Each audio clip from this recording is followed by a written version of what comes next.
Olá, meus caros, sejam todos muito bem-vindos a mais um conteúdo de energia solar da Intelbras. Eu me chamo Anelisa e hoje eu vou ensinar vocês a dimensionar o disjuntor e o condutor adequado para o seu inversor de energia solar. Vem comigo que você não pode perder essa.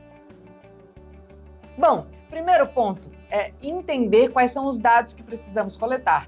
Primeiro dado importante é a corrente de saída CA do meu inversor, tá bom? Então você vai lá no datasheet do seu inversor e vai pegar a corrente de saída CA desse inversor. Segundo ponto, a corrente do meu disjuntor para essa corrente de saída do meu inversor. A corrente do meu disjuntor tem que ser maior que ela, tá? E terceiro ponto, a corrente que meu cabo suporta tem que ser maior que a corrente que meu disjuntor está preparado para desarmar. Por quê? Porque a corrente de saída do meu inversor não pode desarmar o meu disjuntor, não é mesmo? E também o meu disjuntor não pode desarmar depois que meu condutor estiver pegando fogo.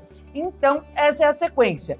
Corrente do meu inversor tem que ser menor que a corrente do meu disjuntor, que consequentemente tem que ser menor que a corrente do meu cabeamento.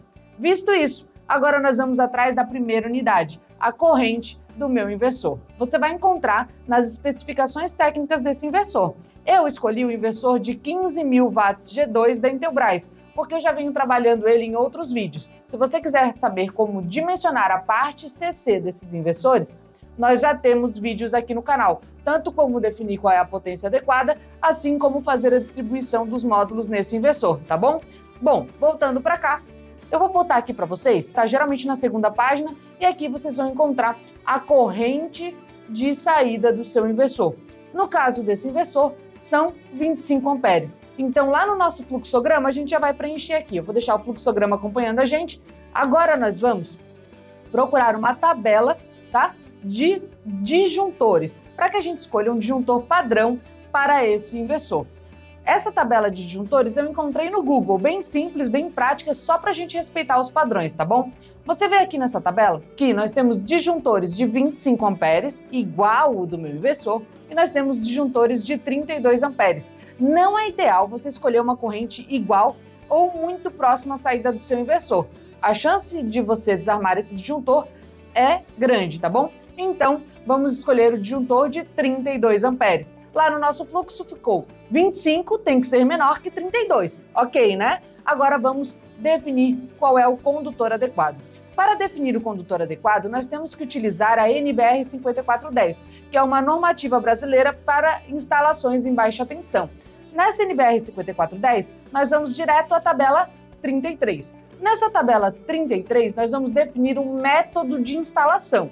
Se eu instalar o meu cabeamento enterrado, embutido na parede, eletroduto sobreposto, eletrocalha aberta, eletrocalha fechada e vários outros, eu tenho capacidades de conduções de corrente diferentes. Por quê? Porque isso afeta a temperatura e a exposição e durabilidade do condutor, tá bom?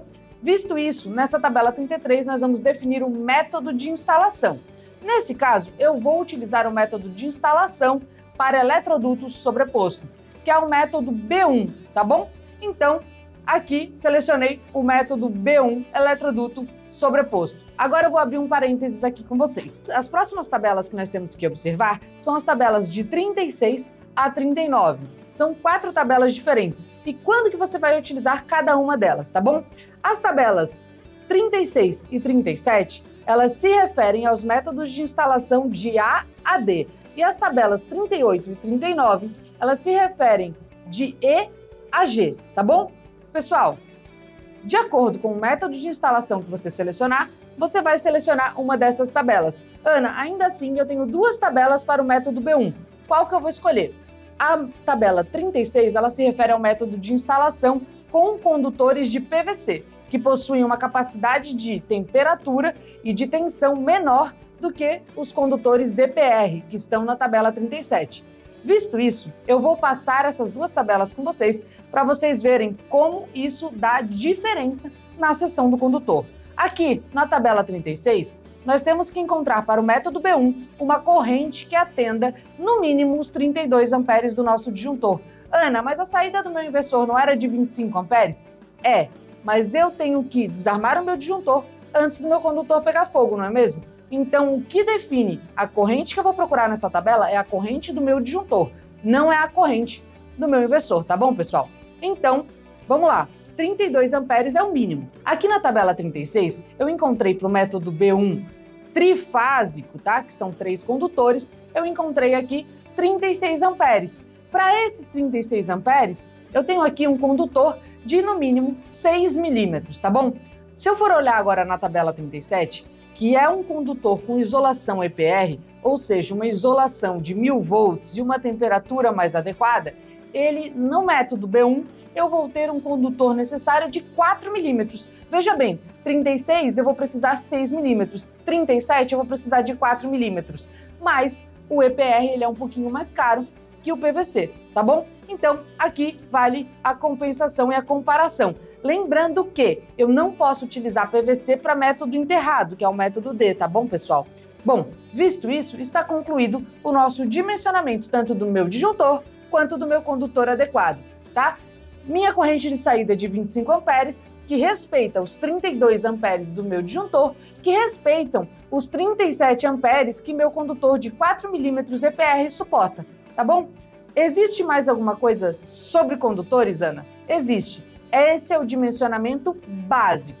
Se eu tiver um circuito muito longo, eu vou precisar calcular a queda de tensão desse condutor para verificar se essa seção ainda assim é adequada para esse sistema. Se eu tiver mais de um circuito, ou seja, vários circuitos ou vários inversores em conjunto, eu vou precisar utilizar o método de agrupamento e verificar se esse condutor ainda é adequado para essa situação. Existem essas e outras várias situações que interferem no dimensionamento do seu condutor. Essa é a mais básica de todas, a mais simples e a mais utilizada. Bom, fechando por aqui, então, terminamos o dimensionamento do nosso condutor e disjuntor adequado para o inversor de 15.000 watts G2 da Intelbras. Tá bom, pessoal? Por hoje era isso, mas se você quiser saber mais sobre agrupamento e queda de tensão, já deixa aqui nos comentários que pode ser o próximo vídeo que eu vou fazer para vocês. Por hoje era isso e até a próxima, pessoal!